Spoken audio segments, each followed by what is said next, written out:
আসলে এখন নিষিদ্ধ, তারা প্রার্থী হতে পারবে কিনা হতে পারবে না, কিন্তু তাদের যদি ভোটার থাকে এবং ভোট দিতে সে নির্বিঘ্নে আসতে পারবে কিনা এই নিরাপত্তা বিরাজ করতে পারবে।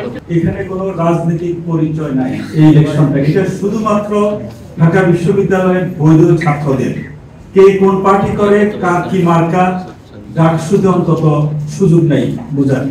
শুধুমাত্র বৈধ ছাত্র সে ভোট দিতে পারবে যার ভর্তি আছে এবং বৈধদের মেয়াদকাল আছে। আর থ্রেটের বিষয়, তাই তো, আমরা এই পর্যন্ত কোনো ধরনের থ্রেট আমরা অনুভব করি নাই। আমরা এই কোনো পক্ষ থেকে কোনো ধরনের কোনো কিছু আমরা এখনো পাইনি। আমরা পরিবেশ পরিষদের কোনো অস্তিত্ব আমরা পাই নাই। এই ইলেকশন করতে গিয়ে আমরা কোনো রেকর্ড ডকুমেন্ট আমরা পাইনি।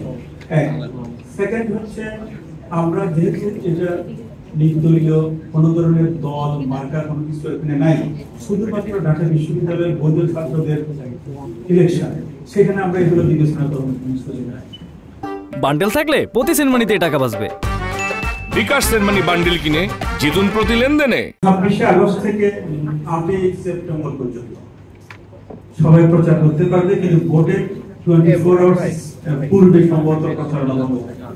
এত বিরতির পর পর হয় অনেক সময় ভুলে যায় যে ব্যালট পেপারটা কেমন হবে। সেখানে কিন্তু কোনো প্যানেল বা কোনো দল থাকে না, শুধু পদ থাকে এবং পদের নিচে নামগুলো থাকে।